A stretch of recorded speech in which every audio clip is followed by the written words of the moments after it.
Good afternoon, everyone.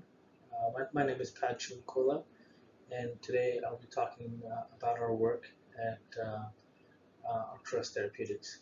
First off, I would like to thank the organizers for the invitation and the opportunity to share our work developing a self-transcribing and replicating mRNA vaccine candidate against SARS-CoV-2. Next slide. Again, this is just our forward-looking statement. I'll be showing a lot of data regarding our clinical program. So our lawyers have suggested we show this quickly. Here, this slide illustrates the company highlights. The important take-home messages from here is that Arcturus is a clinical stage mRNA vaccine and medicines company. We're headquarters in San Diego for those that are unfamiliar with us. We're roughly about 100 employees or so, all of them based in San Diego. And we're founded about 7 years ago in 2013. We're working on numerous drug therapeutic candidates. And our lead program right now is the LUNAR-COV, which is the COVID-19 vaccine. We also have another clinical program that's currently in phase 1. That's the LUNAR-OTC. That's to treat the ornithine transcarbamylase deficiency. We also have numerous earlier preclinical programs that are getting slated to be in the clinic relatively shortly. Namely, those are the LUNAR-CF for cystic fibrosis, and we also have some other early stage program, which I'll touch on in a second. We have, of course, numerous strategic partners that we work with to expand our pipeline. Namely, we have a collaboration with Johnson & Johnson, Takeda, a rare disease company called Ultragenics. We also have a collaboration with a nonprofit organization called the Cystic Fibrosis Foundation that is currently funding our CF program. And then, of course, with our COVID program, we have a very close and intimate relationship with Duke-NUS University in Singapore, where their PI is helping us to develop this drug. Next slide.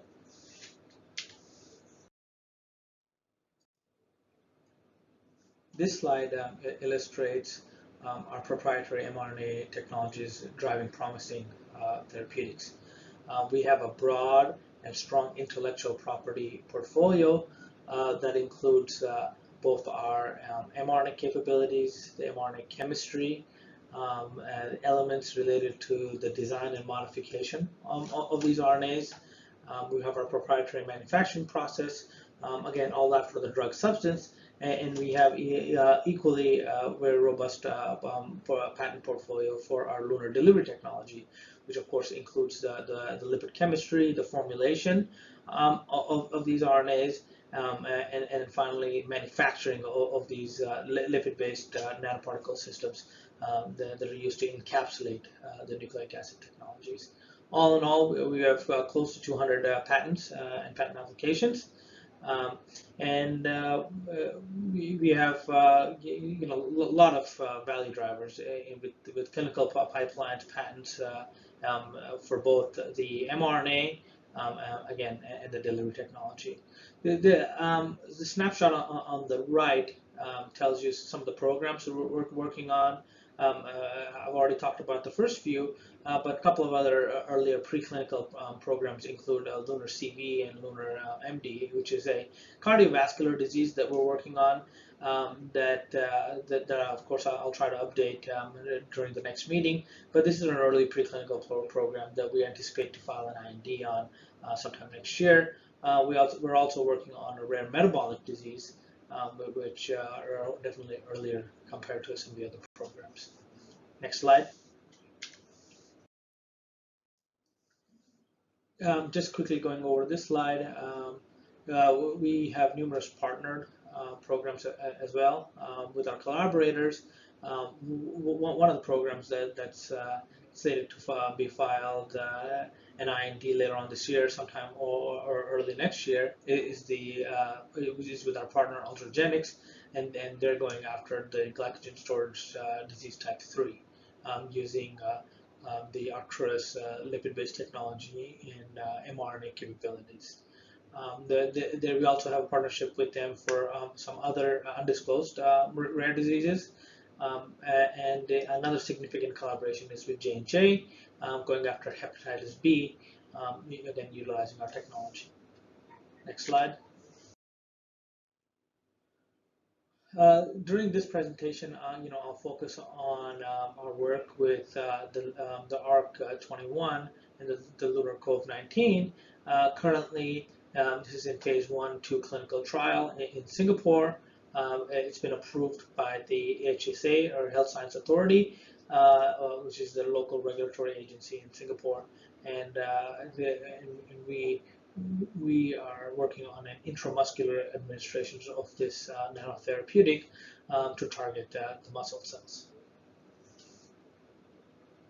Next slide.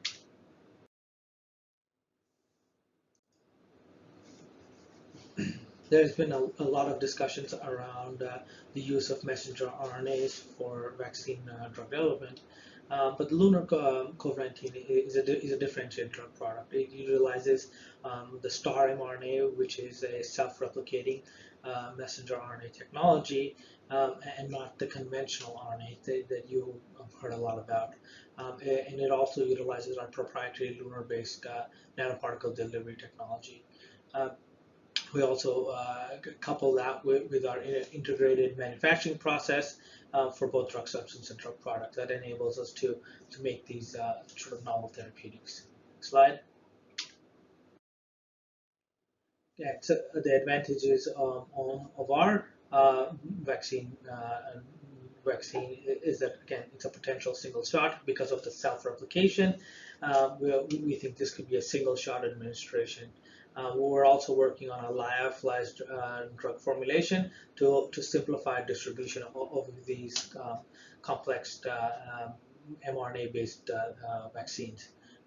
Because the vaccine is self-replicating and acts as an adjuvant, this could potentially require much lower doses than conventional RNA.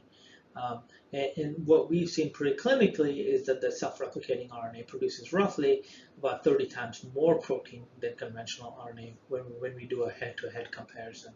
Again, these vaccines don't contain any viruses or viral material, which is of course important when you start to think about some of the safety aspects. It's readily manufacturable using the Arcturus proprietary process, scalable, and we produce RNA at a very, very high purity level. And that really enables us to increase our capacity, and because of the scalable process, we have established various manufacturers both in the US and in Europe. Next slide. This slide quickly shows how the LUNAR technology works. You're probably familiar with how lipid-based technologies work, but in essence, these lipid-based technologies can encapsulate messenger RNA due to an electrostatic interaction between the lipids, which are ionizable, and the nucleic acids, which are also charged. So they form an electrostatic complex, and they form a stable nanoparticle. These nanoparticles enter the cell through fluid phase endocytosis, and then they're entrapped in these endosomal vesicles. But during the entrapment and their progress through the endosome to the lysosome, these endosomal vesicles become charged, and the ionizable lipids get protonated, and they can disrupt the endosomal membrane and releasing the RNA molecules into the cytoplasm, hence delivering the intact messenger RNA into the cell. Next slide. We're developing the LUNAR-COV-19 vaccine with Duke-NUS, our partner. We formed a partnership with them in March 4th, 2020. And this is an academic leader in coronaviruses and infectious diseases, and they funded our work on this vaccine. they helped us catapult this into sort of the early R&D, and they're also helping us now getting this drug into the clinic, as well as progressing through the various clinical trials. We're also benefiting with a lot of preclinical expertise that they bring to us and help us accelerate to generate a lot of the non-clinical data to support our vaccine drug development. Next slide. Now I'll get into the more details about the LUNAR STARR RNA technology.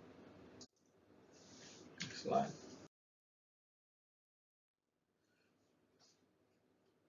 This is a schematic of how the self-replicating process works. We synthesize the messenger RNA using synthetic in vitro transcription, and during when the RNA is produced, it contains a capped messenger RNA, but contains not just the transgene that we're encoding for, but also a replicase. The replicase is involved in the replication process of the genomic RNA to make multiple copies of both the minus strand and the subgenomic RNA. The subgenomic RNA is where we want to produce the spike protein for the coronavirus, and that's where that's encoded. Next slide. Again, when you compare and contrast the conventional RNA to replicons, the key take-home message is that when you deliver a conventional RNA with a transgene into the cytoplasm, you get one copy of the messenger RNA, which leads to production of potentially multiple proteins, but there's a finite number of molecules of RNA that you have in the cytoplasm. In contrast with the self-replicating messenger RNA, when you deliver that same RNA into the cytoplasm, the RNA is actually coded for the replicase, where the replicase recognizes itself and makes multiple copies of the transgene, because that's amplifying the amount of protein that you get. So much more protein, and we've also seen longer duration of effect compared to conventional RNA. Again, because of that, we see a lower dosing requirement and potentially a single shot with this vaccination approach. Next slide. We have done head-to-head comparison with conventional mRNA versus our STARR Replicon. In this example, we have encoded the luciferase luciferase protein as a transgene and injected in mice both the STARR technology and conventional technology. When we see that when you administer these RNA intramuscularly, you see that the duration of effect for the STARR mRNA is much longer than the conventional RNAs. When you look at the AUC, we find that roughly we see about a 10-fold protein increase with the STARR platform, the protein expression. Whereas and we see with the conventional RNA, the mRNA decreases by over 100-fold in a short 7-day period. And then after day 7, the protein expression drastically reduces for the conventional RNAs when we follow this at further time points. Whereas the STARR mRNA lasts for roughly about 2 to 3 weeks, and then the protein expression starts to wane. Next slide. Now I'll get into our data sets for the SARS-CoV-2 vaccine.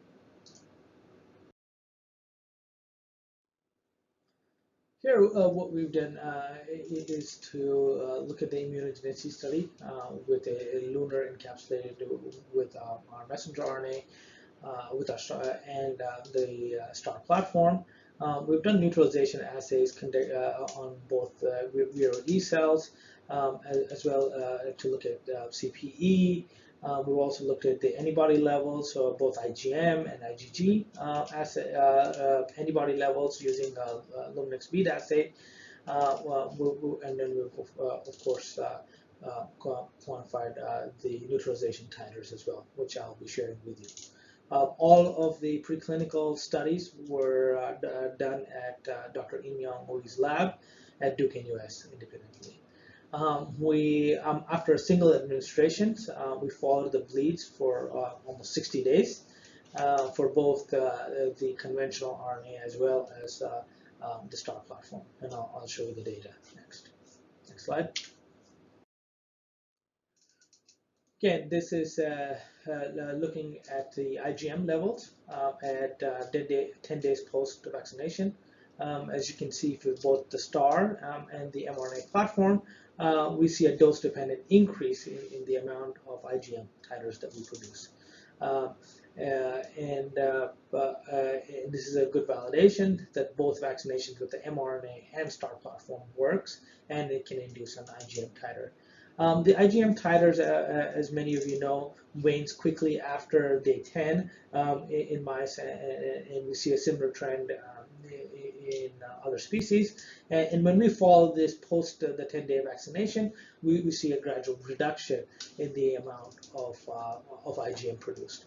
But in this example, you can see that the IgM levels are significantly higher than the amount for the STARR platform compared to the mRNA platform at the similar doses. Next slide. Now we looked at the IgG antibody titers, and I think this provides a clear differentiation between the mRNA platform versus the STARR platform. And what you see here, again, relatively very low doses at 0.2 microgram, 2 and 10 microgram, given with both the messenger RNA and the STARR platform, you see that with the mRNA, you get a increase in IgG levels up to about day 10, and then they sort of plateau off and start to decrease gradually over time. Whereas, again, with a single administration of the STARR mRNA, the amount of IgG levels seems to keep increasing all the way to day 50 to day 60, and then we see a sort of a plateauing off and a reduction in the amount of IgG antibody titers that we see. This was pretty exciting when we saw this data. Again, with the single administrations, we see a very, very long duration effect with the STARR platform, and it clearly distinguishes itself with again the mRNAs that we're using, the conventional mRNAs. Just so you're aware, the mRNAs delivered in this example was utilizing both the LUNAR delivery technology and the mRNA that's used for as a conventional RNA has been modified to reduce immunogenicity. So these are modified messenger RNAs that we're comparing to the self-replicating STARR platform. Next slide.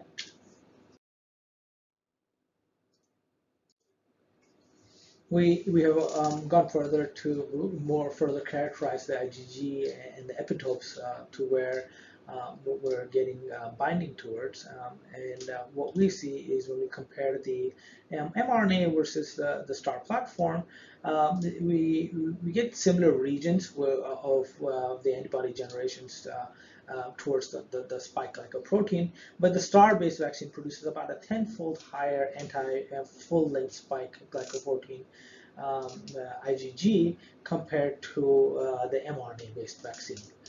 The STARR-based vaccine, again, IgG titers against both epitope 1, 2, and 3 represents sort of different spike protein domains. And it seems that we're getting antibodies towards multiple epitopes, not just a single epitope, using this approach. And the STARR-based vaccine titers for 0.2 microgram RNA dose was equivalent or greater than anti-spike glycoprotein obtained with a 10 microgram dose vaccine, indicating a 50-fold greater potency when you compare, again, the STARR platform versus mRNA. Next slide. We further characterize the neutralization antibody titers. What we're showing here is that, again, at 0.2 microgram dose, we show 80% seroconversion by day 30 and 100% seroconversion by day 60 post-vaccination. And again, extremely low doses of 0.2 microgram. And the 2 and 10 micrograms RNA doses yield 100% seroconversion by day 30 and maintain 100% seroconversion by day 60 post-vaccination. The print, and that's with print 50. We also further elucidated the binding by print 80 neutralization antibody titers, and that increases twofold from day 30 to day 60 at both the 2 and 10 micrograms. So when we see that gradual increase in antibody production between day 30 and day 60, that actually translates to a better neutralization as well. So, which is of course important from our aspect. Next slide. With the STARR-based vaccine, we also see a balanced cell-mediated immune response. We see RNA dose-dependent increase in interferon gamma-positive CD8 T cells. And we also see a Th1 biased CD4 response and a lack of change in Th1 Th2 ratios with increased RNase doses, indicating a balanced immune response, which was again which we have seen with our messenger RNAs, but I think this data is consistent with other mRNA-based vaccines. Next slide. We will also further characterize the Th1 responses versus Th2 in BAPC mice. What we're showing here is that the STARR and mRNA-based vaccines have a Th1 response at 0.2 microgram RNA dose, and the IgG2A to the IgG1 ratios are of course greater than 1. And when we dose escalate to 2 and 10 micrograms doses, the STARR vaccines maintains a Th1 response, whereas the mRNA-based vaccines has a slight, I would say, Th2 response, and where the IgG2A to 2 and the G2A to G1 ratios are less than 1. That's also quite interesting when we saw these results. Next slide. We further characterized the T cell epitopes using an ELISpot based assay, and we have identified that the T cells that we generate are specific to the spike glycoprotein. Okay. So using the ELISpot pools, we had 4 different pools that was generated, and the ELISpot results show that the STARR-based vaccine produces higher number of spike glycoprotein specific T cells than an mRNA-based vaccine, and the higher response was observed for pool 2 and a lesser to sort of pool 1. So that was also that was interesting to note with this approach. Next slide.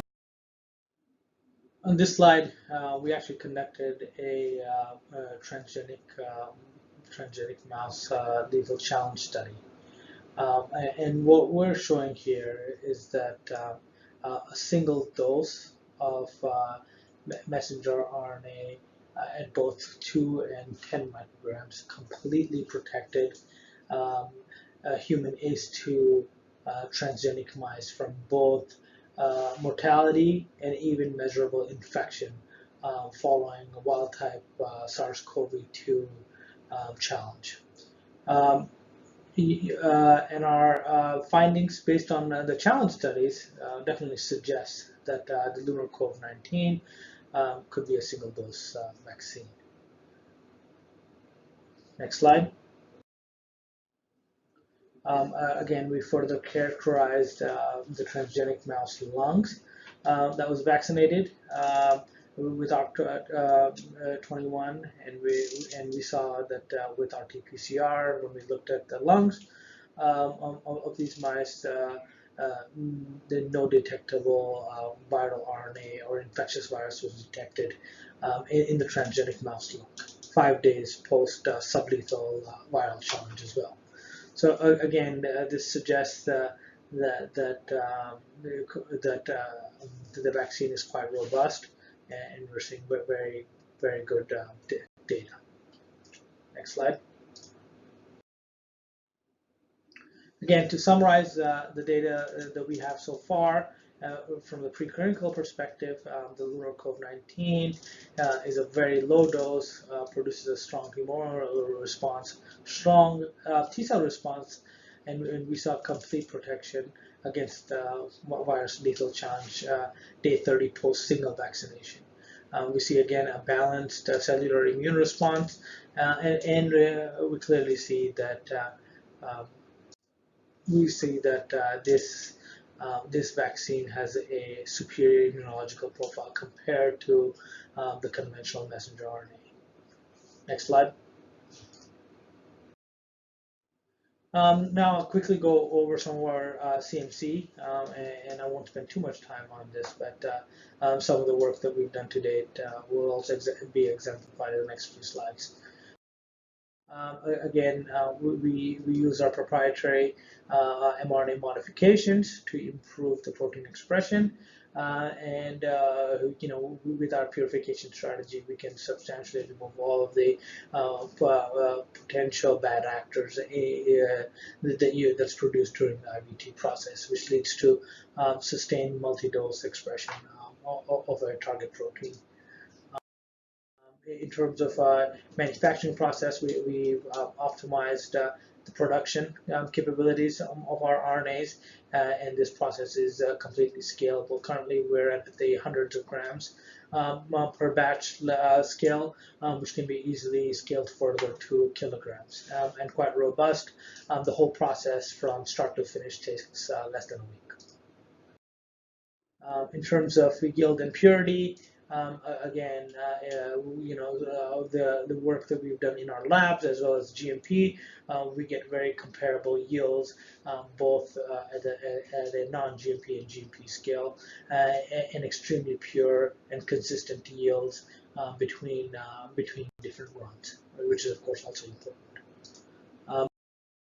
And this, the yield and scalability translates both to the drug substance as well as the drug product, and we get consistent particle size with different batch sizes that we've been able to take on so far, as well as we get 100% encapsulation with our drug product at both non-GMP and GMP levels.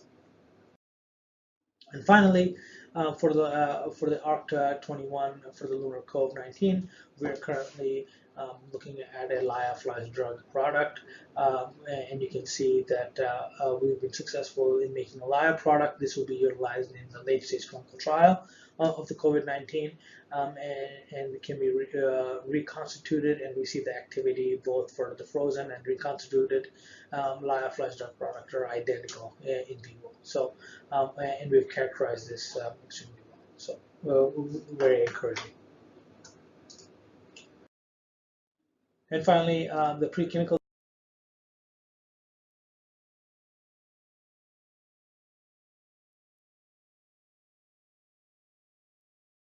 studies. We've initiated a phase 1/2 clinical trial. We've already shipped the GMP batches for this drug, and we've started the human dosing already in Singapore. And the primary goal of the phase 1 is obviously identify the optimal dose. We're starting at a 1 microgram dose in the clinic, and we're going to be dose escalating from there. We'll be providing more details about the results that we're seeing so far in the coming months. Again, we will be also looking at multiple secondary endpoints coupled with our primary endpoints to look at immunogenicity, T-cell response. And we're looking forward to presenting the clinical data very shortly. Thank you. Very much for your time. This is our team currently at Arcturus, and a lot of this work wouldn't have been able to possible. We had a fantastic team that works together from the preclinical perspective all the way to translate this into the clinic, as well as our colleagues at Duke-NUS that has helped to accelerate accelerate this program. So thank you very much. And I'll be happy to take any questions.